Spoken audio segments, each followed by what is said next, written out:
Hi student, आप सभी को स्वागत है आपके अपने YouTube channel MSP official classes में। आज फिर से मैं आपके लिए क्लास 10 वार्तिका 2 ढाते विश्वास के महत्वपूर्ण ऑब्जेक्टिव प्रश्न लेकर के आया हूँ। तो इसलिए इस वीडियो को शुरू से अंत तक जरूर देखिएगा। और हाँ, यदि आप इस चैनल पर नए हो तो इस चैनल को लाइक, सब्सक्राइब और बेल आइकन की घंटी जरूर दबा दें। और हाँ, इस वीडियो को शुरू से अंत तक देखने के बाद कमेंट में जरूर लिखिएगा कि इनमें से कितने ऑब्जेक्टिव प्रश्न आपको याद थे। तो चलिए बिना देर किए हुए आपको वैसे ऑब्जेक्टिव प्रश्न के उत्तर दे सकता हूँ। चलिए पहला ऑब्जेक्टिव प्रश्न कह रहा है कि ढाते विश्वास के लेखक कौन है। ढाते विश्वास के लेखक कौन है? तो सात कोड़ी होगा। सात कोड़ी होगा। देखिए थोड़ा सा गौर करिए। ढाते का मतलब होता है टूटना। ढाते का मतलब कुछ होता है टूटना। विश्वास का मतलब होता है विश्वास, भरोसा। अर्थात विश्वास तोड़िएगा, भरोसा तोड़िएगा तो क्या करिएगा? कोढ़िया जाएगा। क्या जन्म तक? 7 जन्म तक। अर्थात याद हो गया होगा कि ढाते विश्वास के लेखक कौन है? 7 कोड़ी होता। दूसरे ऑब्जेक्टिव प्रश्न, ये सभी प्रश्न VVI है, महत्वपूर्ण है परीक्षा की दृष्टि से, इसलिए इस वीडियो को शुरू से अंत तक जरूर देखेगा बिना स्किप किए हुए। दूसरा ऑब्जेक्टिव, 7 कोड़ी होता का जन्म कहाँ हुआ था? जो लेखक है 7 कोड़ी होता का जन्म कहाँ हुआ है? तो मयूरभंज उड़ीसा में हुआ है। कहाँ हुआ है? मयूरभंज उड़ीसा में है। कहाँ हुआ है? मयूरभंज उड़ीसा में। तीसरा ऑब्जेक्टिव प्रश्न, 7 कोड़ी होता का जन्म कब हुआ था? 7 कोड़ी होता का जन्म कब हुआ था? तो 29 अक्टूबर 1929 में। कब हुआ था? 29 अक्टूबर 1929 में। चौथा ऑब्जेक्टिव प्रश्न कहता है कि ढाते विश्वास कौन सी भाषा से अनुदित है? मतलब कौन सी भाषा में लिखा गया है? तो लिखा गया है उड़िया भाषा में। कौन सी भाषा में? कौन सी भाषा से अनुदित है? उड़िया भाषा से अनुदित है। अगले ऑब्जेक्टिव प्रश्न 5वां नंबर कहता है कि ढाते विश्वास कहानी का हिंदी में अनुवाद किसने किया था? ढाते विश्वास कहानी का हिंदी में अनुवाद किसने किया था? राजेंद्र प्रसाद मिश्र। किसने किया था? राजेंद्र प्रसाद मिश्र। या उलट करके क्वेश्चन पूछता है कि राजेंद्र प्रसाद मिश्र ने किस कहानी का हिंदी में अनुवाद किया था? तो ढाते विश्वास। जबकि दहिवा दिवाकरमा कहानी का अनुवाद किए थे B.R. नारायण और राजेंद्र प्रसाद कर रहे हैं ढाते विश्वास के, क्योंकि राजेंद्र प्रसाद के दोस्त का राजेंद्र प्रसाद दोस्त के क्या साथ कोई होता था। आगे छठे ऑब्जेक्टिव, ढाते विश्वास कहानी का प्रमुख पात्र कौन है? ढाते विश्वास कहानी का प्रमुख पात्र कौन है? लक्ष्मी है। कौन है? लक्ष्मी। लक्ष्मी के कितने हैं? लक्ष्मी के पति कहाँ काम करता है? लक्ष्मी के पति जो है कहाँ काम करते हैं? तो लक्ष्मी के पति कलकत्ता में काम करता है। कहाँ काम करता है? कलकत्ता में। आठवां ऑब्जेक्टिव, लक्ष्मी के कितने लड़के थे? तो लक्ष्मी के 2 लड़का था और 2 लड़की थी। लक्ष्मी के 2 लड़का और 2 लड़की थी। तो आगे ऑब्जेक्टिव 9वां प्रश्न कह रहा है कि लक्ष्मी के कितने लड़कियां थी? तो लड़कियां 2 थी और लड़के भी 2 थे। चलिए अब जैसे अब आपको 10वां ऑब्जेक्टिव प्रश्न लेकर के चल रहे हैं। चलिए देखिए 10वां नंबर ऑब्जेक्टिव प्रश्न। 10वां नंबर ऑब्जेक्टिव प्रश्न कह रहा है लक्ष्मी के बड़े लड़के का नाम क्या था?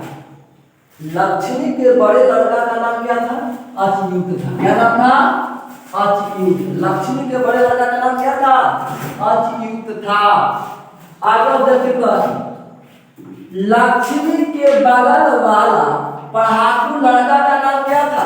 तो लक्ष्मी के बगल वाले पढ़ाकू लड़का का नाम था गुणनिधि, जिन्होंने स्वयं सेवक दल का गठन किया गया है, जो कि आपके अगले ऑब्जेक्टिव में आएंगे। लक्ष्मी के बगल वाले पढ़ाकू लड़का का नाम क्या था? गुणनिधि था। क्या नाम था? गुणनिधि। आगे ऑब्जेक्टिव नंबर 12 कहता है कि लक्ष्मी के ससुर मारा गया था। कहाँ मारा गया था? तो बांध में काम करते समय, मतलब जब बांध में काम कर रहा था तो उसी समय बांधा गया था, उसका ससुर मारा गया था। 13वां नंबर ऑब्जेक्टिव क्वेश्चन, महाराज आयाती ने पत्थरों का बांध किस शहर को बचाने के लिए बनवाया था? विद्यार्थी क्वेश्चन, महाराज आयाती ने पत्थरों का बांध किस शहर को बचाने के लिए बनवाया था? तो कटक शहर को बचाने के लिए महाराज आयाती ने पत्थरों का बांध बनवाया था। 14वां ऑब्जेक्टिव नंबर प्रश्न, ढाते विश्वास कहानी कहाँ के जन जीवन का चित्रण करता है? ढाते विश्वास कहानी कहाँ के जन जीवन का चित्रण करता है? तो उड़ीसा राज्य के जन जीवन का चित्रण करता है। अगले ऑब्जेक्टिव नंबर प्रश्न 15वां, बाढ़ की समस्या किस कहानी में? इस बार पूछा है वो कि बाढ़ की समस्या किस कहानी में है? तो बाढ़ की समस्या आपको ढाते विश्वास में है। किस कहानी में है बाढ़ की समस्या? ढाते विश्वास में है। 16 नंबर ऑब्जेक्टिव नंबर, कहता है कि विपत्ति अकेले ना करके संगी साथियों के साथ आती है। यह पंक्ति किस पाठ की है? यह पंक्ति किस पाठ की है? तो ढाते विश्वास की। कि कई बार क्वेश्चन पूछा हुआ है, इसलिए इसको इग्नोर मत करिएगा। विपत्ति अकेले ना करके संगी साथियों के साथ आती है, पंक्ति किस पाठ की है? तो ढाते विश्वास की। 17वां नंबर ऑब्जेक्टिव प्रश्न, ढाते विश्वास कहानी में किस नदी का वर्णन किया गया है? कि ढाते विश्वास कहानी में किस नदी का वर्णन किया गया है? महानदी का वर्णन किया गया है। किस नदी का वर्णन किया गया है? महानदी का वर्णन किया गया है। 18वां नंबर ऑब्जेक्टिव प्रश्न, हीराकुंड बांध किस नदी पर है? हीराकुंड बांध किस नदी पर है? तो हीराकुंड बांध जो है से महानदी पर है। किस नदी पर है? महानदी पर। आगे 19वां नंबर ऑब्जेक्टिव प्रश्न, उड़ीसा का शोक किस नदी को कहा जाता है? तो उड़ीसा का शोक महानदी को कहा जाता है। जैसे बिहार का शोक कोसी नदी को कहा जाता है, बंगाल का शोक दामोदर को कहा जाता है, उसी तरह से उड़ीसा का शोक महानदी को कहा जाता है। चलिए अब देखिए हम लोग 20वें ऑब्जेक्टिव प्रश्न की ओर चलते हैं। चलिए देखिए 20वां नंबर ऑब्जेक्टिव प्रश्न, विज्ञान कहता है ढाते विश्वास कहानी किस राज्य की प्राकृतिक आपदा पर आधारित है? ढाते विश्वास कहानी किस प्राकृतिक आपदा पर आधारित है? तो वह उड़ीसा राज्य की है, क्योंकि यहाँ हर बरस दरिया बांध टूट जाता है और लाखों की संख्या में जान चली जाती है। आगे जब 21वां नंबर ऑब्जेक्टिव प्रश्न कहता है कि गुण निधि कहाँ से लौटा था? गुण निधि कहाँ से लौटा था? तो कटक शहर से लौटा था। गुण निधि कहाँ से लौटा था? कटक शहर से लौटा था।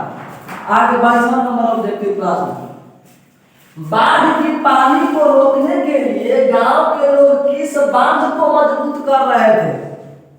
किस बांध को मजबूत कर रहे थे? तो दलेह बांध को।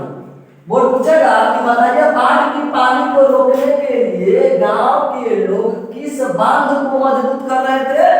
तो दलेह बांध को मजबूत कर रहे थे, क्योंकि जो है वर्षा इतना हो रही है कि पानी रुकने का नाम ही नहीं ले रहा है। दलेह बांध अब टूट जाएगा, लोग मजबूत करने में लगे हुए हैं। आगे 23वां नंबर ऑब्जेक्टिव प्रश्न कहता है कि लक्ष्मी के पास कितना जमीन था? तो लक्ष्मी के पास 1 बीघा जमीन था। 1 बीघा मतलब कहते हैं 20 कट्ठा। 1 बीघा का है तो मतलब 20 कट्ठा जमीन था। आगे 24वां नंबर ऑब्जेक्टिव प्रश्न, लक्ष्मी कौन थी? तो लक्ष्मी एक दीन महिला थी। दीन मतलब होता है गरीब। एक गरीब महिला थी। लक्ष्मी कौन थी? तो लक्ष्मी एक दीन महिला अर्थात एक गरीब महिला थी। आगे 25वां नंबर ऑब्जेक्टिव प्रश्न कहता है कि लक्ष्मी के गांव के समीप किस देवी देवता का मंदिर है? लक्ष्मी के गांव के समीप किस देवी देवता का मंदिर है? तो वह है मां मुंडेश्वरी एवं भगवान शिव का। किसका है? मां मुंडेश्वरी एवं भगवान शिव का मंदिर है। किसकी है? मां मुंडेश्वरी एवं भगवान शिव का है। आगे ऑब्जेक्टिव प्रश्न कहता है 26वां नंबर कि गुण निधि ने किस दल का गठन किया था? तो स्वयं सेवक दल का गठन किया था। किस दल का गठन किया था? स्वयं सेवक दल का गठन किया था। आगे 27वां नंबर लास्ट प्रश्न कह रहा है कि बाढ़ का पानी बढ़ता जा रहा है, ऐसी खबर गांव में पहुंचाने के लिए गुण निधि से किसने कहा था? तो कहा था सरपंच। सबसे पहले क्वेश्चन पूछता है, हमारा पूछता भी है, इस बार भी पूछा था कि बताइए बाढ़ की पानी बढ़ता जा रहा है, ऐसी खबर गांव में पहुंचाने के लिए गुण निधि से किसने कहा था? तो सरपंच से कहा था। तो इस तरह से जैसे डालते विश्वास कहानी का आपको संपूर्ण ऑब्जेक्टिव तैयारी करा दिया गया है। अगले वीडियो लेकर के हम आपको आते हैं। इस वीडियो को शुरू से अंत तक देखने के लिए थैंक्स।